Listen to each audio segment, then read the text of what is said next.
सामने समाज के एक ऐसा हिस्सा दिखाने जा रही हूँ जो है तो सच लेकिन नजर नहीं आता। मैं खुद इस कहानी का एक छोटा सा हिस्सा हूँ। ये एक ऐसा घर है जिसमें रहने वाली हर एक औरत बड़ी मुसीबतों का सामना करके यहाँ आई है। हर कोई घुट रहा है लेकिन दर्द बयान करने के लिए कोई है ही नहीं। सब एक दूसरे का चेहरा देख के पक चुके हैं।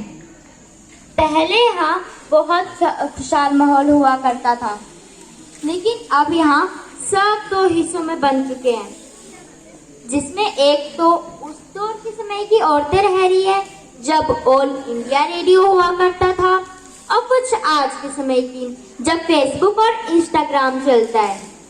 अब इन दोनों का एक साथ रहना तो नामुमकिन है। और इत्तेफाक की बात यह है कि आज हमारे घर एक और मेहमान जुड़ने जा रहा है, लेकिन अब देखना ये है कि उसे इस घर में रखा जाएगा या नहीं। आइए मिलकर देखते हैं।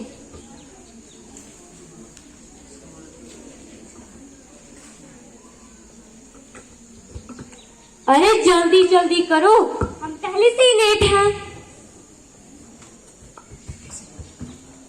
तो किसने कहा था रात भर चुगलियां करने को? अच्छा छोड़ो, आज खाने में क्या बना रहे हो? आलू मटर की सब्जी।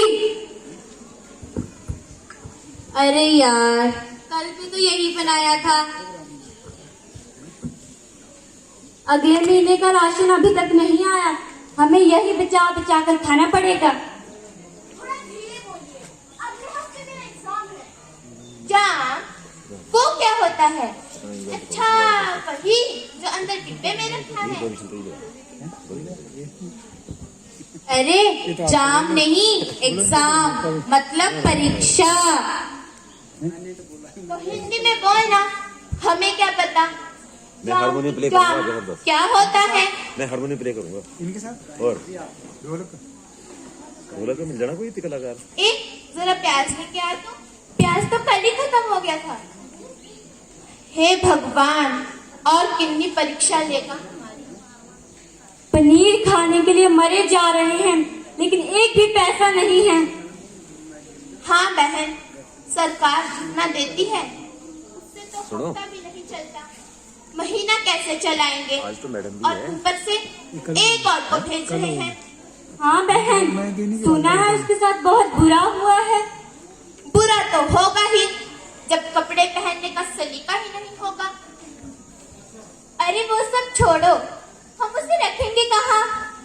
पहले यहाँ एक कमरा, उसमें रसोई घर, ऐसे चलता रहा ना तो हम भूख के साथ साथ गर्मी से भी मर जाएंगे। और क्या, पहले ही पंखा नहीं चलता, दिन में 2 घंटे चल पड़े वो भी बहुत बड़ी बात है। हमारे तो जैसे किसी को फिक्र ही ना हो, जैसे हमें यहाँ डालकर सारे भूल ही गए हो। और हमें तो ये भी पता नहीं होता कि बाहर की दुनिया में क्या चल रहा है। एक टीवी तक नहीं है, कैसे लगेगा पता? हमारे तो बचे कुछ दिन ही बचे हैं और इनका सोचो कब तक यहाँ पड़े रहेंगे। इनकी तो भी जिंदगी भी शुरू नहीं हुई है। देख कैसे दाल निकाल रही है। इन्हें तो हमारी बातों का कुछ फर्क नहीं पड़ता। चलो भगवान का शुक्र है कि ऐसे हालातों में कुछ तो खाने के लिए दे रहा है, लेकिन उसमें भी अब एक और हिस्सा जुड़ने जा रहा है। एक काम करते हैं, उसको अंदर ही नहीं आने देंगे। कब तक दरवाजा पीटेगी? हाँ ये बढ़िया है, लेकिन जो ये महारानियां हैं ये मानेंगी? पहले ही हमसे लड़कर 3 लड़कियों को अंदर ले आई हैं। अरे ये सब छोड़ो, अगर ऐसे ही चलता रहा ना तो हम सबको सड़क पे आना पड़ेगा। चाहे आज कुछ भी हो जाए, लेकिन उस औरत को अंदर नहीं आने देंगे।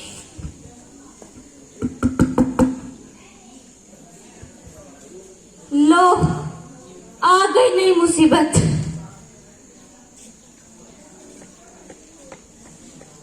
ए किधर जा रही है तू? कोई दरवाजे पे खड़ा है, हमने यहाँ सबका ठेका ले रखा है। एक तो यहाँ पहली जगह नहीं है, ऊपर से तू औरों को लेके आ रही है। थोड़ा धीरे बोलो, वो सुन लेंगी। मुझने देना, डरते थोड़ी है मुझसे। पता नहीं अब कौन नई मुसीबतों से लड़कर आ रहा होगा। क्या मतलब कोई आ रहा होगा? कोई नहीं आएगा। ऐसी घटिया बातें करके आपको मिलना क्या है? दीदी छोड़ो, इनकी बकवास तो चलती रहेगी। आप प्लीज देखो बाहर कौन है। पागल हो गई है क्या? पहले यहाँ पर जगह कम है, रात को मुझे स्टूडेंट के साथ सोना पड़ता है जो रात भर फोन चलाती रहती है। अरे बस बस, सुबह सुबह क्यों झगड़ रहे हो? तो इन्हें कहिए ना, बात करने की तमीज ही नहीं है। तुझको बड़ी तमीज है, जो यहाँ पे टांग धरी बैठी हुई है। तो आप भी बैठ जाओ, आपको किसने रोका? ना भाई ना, हमारे ऐसे संस्कार नहीं है। 12 साल की उम्र में एक शादी और 16 साल की उम्र में 3 बच्चे, तभी से सिर पर घूंघट और दिलों में संस्कार। तेरी तरह नहीं, 24 की हो गई है लेकिन अभी भी यहाँ पे टांग धरी बैठी हुई है। भगवान के लिए बस करेंगे आप? अरे इसको समझा। दीदी आप प्लीज देखो ना, वो पहले से ही बहुत डरी होगी। अरे गोटा काट। और हाँ, याद रखिएगा वो दिन जब हम यहाँ पे पहली बार आए थे, कितने घबराए हुए थे, कितने सहमे हुए थे। क्या पता वो जो लड़की आज उस दरवाजे पे खड़ी है उसे हमारे साथ की जरूरत हो। मैं दरवाजा खोलने जा रही हूँ। ना, खुद तो अपने पति को छोड़ के आ गई है कि पति पत्नी में झगड़ा तो होता ही रहता है। इसका मतलब ये नहीं है कि अपना घर छोड़कर यहाँ पर आ जाना है। मेरे दुखों का पहाड़ आपकी कल्पना के परे है। क्या आज तक खौलते हुए तेल में किसी ने आपके हाथ डाले हैं? क्या आज तक सभी के सामने किसी ने आपको आपके बाल पकड़कर घसीटा है? क्या आज तक सुबह सुबह उठते ही किसी ने आपको बेड से पीटा है? इन सब मुसीबतों का सामना मैं यहाँ करके आई हूँ और आप किन संस्कारों की बात कर रही है? ये संस्कार उन मर्दों को क्यों नहीं दिए जाते? जो औरतें उनका वंश आगे बढ़ाती हैं, उन्हीं औरतों को पैरों की जूती समझ के रखते हैं। भाई इसके लिए तो हमारा जन्म हुआ है। पति की बातों को सहना, उनकी सेवा करना, इसे ही तो पतिव्रता धर्म कहते हैं, जो कि ये कभी निभा न सकी। Shame on you. दीदी आप इनसे मत उलझिए, इनको समझाना हमारे बस की बात ही नहीं है। तू बड़ी समझदार है जो अपने घर वालों को छोड़कर यहाँ पर बैठी हुई है। छोड़कर नहीं आई हूँ, निकाली गई हूँ। अरे बस बस, इनके मुंह क्यों लग रही हो? ठीक है, फिर एक काम कीजिए, आप ही जाकर उसे जवाब दे दीजिए। ना भाई ना, पढ़े लिखे तो तुम लोग हो, तुम ही जाके इज्जत से निकाल दो। हाँ, दिख रहे हैं आपके संस्कार। जो एक औरत होने के बावजूद भी एक दूसरी औरत का दर्द ही नहीं समझ सकती। समझ रहे हैं, तभी इतने झगड़ों के बाद हम सब साथ रह रहे हैं।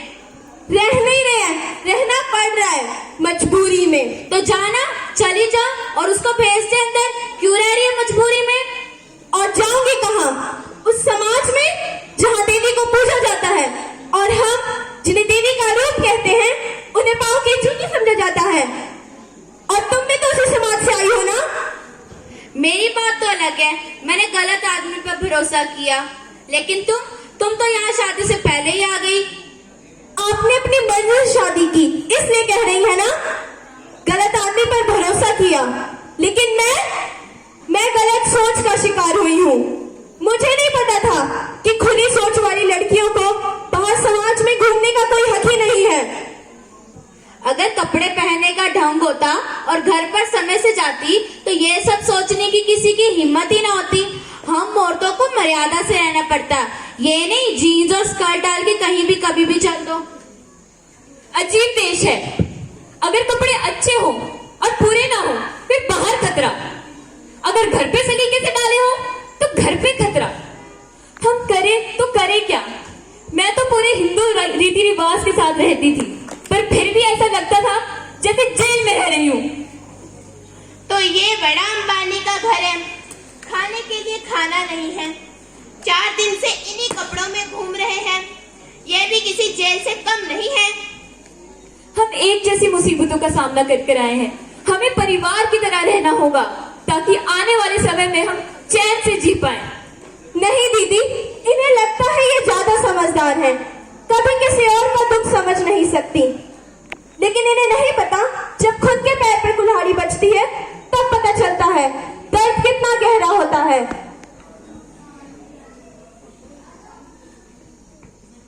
हे भगवान, आजकल के बच्चे 4 अक्षर क्या पढ़ने लग गए, खुद को भगवान समझते हैं। हमारा दौर अच्छा था, 12 साल की उम्र में शादी और 14 साल की उम्र में बच्चे, और इन्हें देखो। तो आप भी पढ़ लेते, तभी समाज के एक और हिस्से से रूबरू हो जाते जो सिर्फ सोशल मीडिया पर दिखाया जाता है। हमारे जमाने में बिना रंगों वाला टीवी हुआ करता था। ये घोंसला चिड़िया तो अभी आया है और इसे देख देख कर ही आजकल के बच्चे बिगड़ रहे हैं। अगर ये सब ना होता तो कोई भी जवान लड़की इस घर में ना होती, और तुम्हें बिगाड़ने वाले तुम्हारे माँ बाप ही हैं, जो छोटी उम्र में तुम्हें फोन पकड़ा देते हैं और एक घोंसला चिड़िया देख देख कर तो तुम्हारे ये हालात हो गए हैं। पहली बात, वो घोंसला चिड़िया नहीं, सोशल मीडिया होता है। देख इसे कैसे चपड़ चपड़ जुबान चल रही है। कौन करेगा इसे ब्याह? क्यों? आपने भी तो किया था ना ब्याह, फिर आप क्यों यहाँ पर?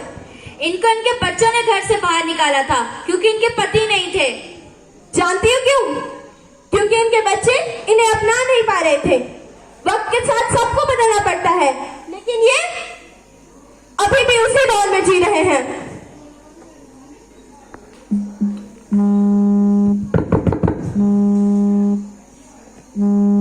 मैं दरवाजा खोले जा रही हूँ। अगर हो सके तो उसे अच्छे से बात करना और उसे अपनापन लगना चाहिए। उसे अपनापन लगना चाहिए। मैं तो पहले ही बता देती हूँ, मैं किसी के लिए खाना नहीं बनाऊंगी। जिसने खाना होगा वो खुद बना ले। हाँ सही कहा, और मैं भी किसी को अपने साथ नहीं सुलाऊंगी। जो दरवाजा खोलने गई है वही अपने साथ सुलाएगी। बड़ी नेता बन रही है।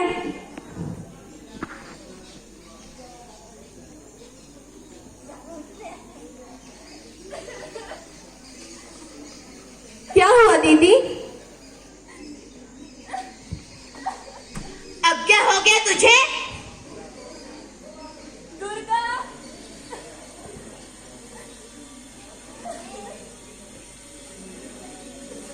दुर्गा, तुम? मेरी बच्ची, तुम यहाँ कैसे? कौन लेके आए इसे यहाँ पे? कोई मुझे बता क्यों नहीं रहा है? कौन लेके आए इसे यहाँ पे? ये वही लड़की है जो आज यहाँ पे आने वाली थी। अफसोस के साथ कहना पड़ रहा है, पर इसके माँ बाप इसके हालात देखकर इसे यहाँ छोड़कर चले गए, ताकि उनके समाज में और जहाँ पे वो काम करते हैं वहाँ पर उनकी इज्जत पे आंच ना आए। हे भगवान, ये क्या हो गया? ये तो अभी 9 साल की है। अब बोलिए, किसे बोल रही थी आप? किसके लिए बोल रही थी आप? किसी कपड़े डालने का सलीका नहीं है। जरूरी नहीं कि बुरा सिर्फ अनजान लोगों के साथ होता है, बुरा अपनों के साथ भी हो सकता है। ये जो मुन्नी जो दिमाग से अपाहिज है, इसे तो भी सही गलत की भी समझ नहीं है।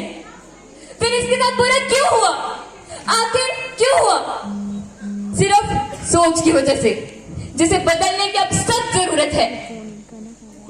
मैं ये नहीं कह रही कि दुनिया के सभी मर्द बुरे होते हैं, पर उनमें से कुछ ऐसे होते हैं जो सभी की छवि बिगाड़ देते हैं। है ना जोया? तुम तो बुड़का डालती थी ना, फिर तुम्हारे ऊपर एसिड अटैक क्यों हुआ? क्यों हुआ? सभी की मुसीबतों में उनके साथ कोई ना कोई होता है, पर तुम्हारे साथ कौन था? तुम्हारे तो माँ बाप भी नहीं है, तुम तो बोल भी नहीं सकती। क्यों? क्यों हुआ?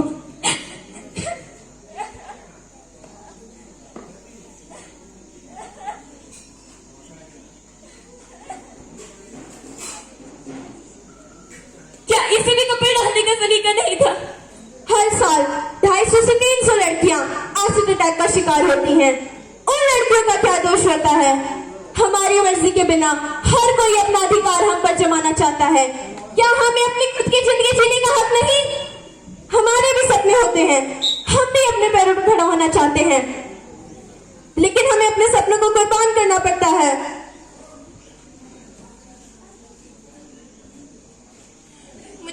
कर दो बेटा, मैं ठहरी अनपढ़। हमारे खेलने कूदने की उम्र में हमें घर की सारी जिम्मेदारी दे दी। घर वालों को बताया कि पति शराब पीकर मारता है, तो वो बोले अब वही तुम्हारा घर है।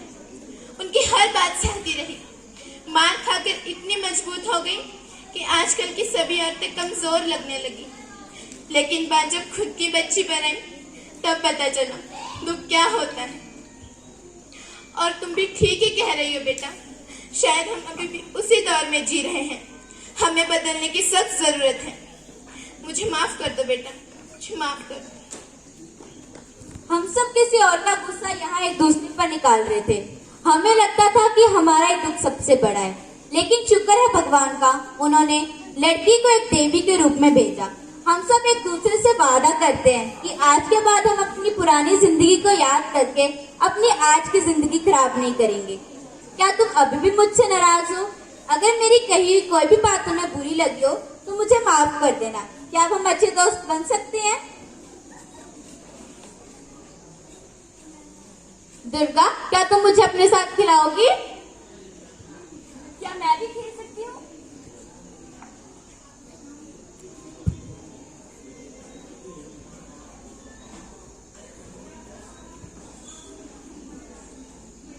तो आपने देखा, आखिर तो सब ठीक हो ही गया। लेकिन जरूरी नहीं है कि हर कहानी का अंत अच्छा ही हो। जैसा कि आपने इस कहानी में देखा, दुर्गा जो इनके परिवार का हिस्सा थी, उसे वो घर से निकालने की बेहद कोशिश कर रहे थे। लेकिन अगर ये सब एकजुट हो जाते तो वो बच्चे किसके पास जाती? समाज में अत्याचार बढ़ते जा रहे हैं। हम नहीं जानते कौन कितना सही कर रहा है। किसी के दुख का अंदाजा लगाना हमारी बस की बात है ही नहीं। दुख का कोई आकार नहीं होता, छोटा या बड़ा। दुख तो दुख होता है। हमें हर किसी के दुख को समझना चाहिए। क्या पता इस दरवाजे से आने वाले अगले आप ही हो। अच्छा चलती हूँ अपने परिवार के नए सदस्य का स्वागत करने। उम्मीद है आप सब समझ गए होंगे हम क्या कहना चाहते हैं। धन्यवाद।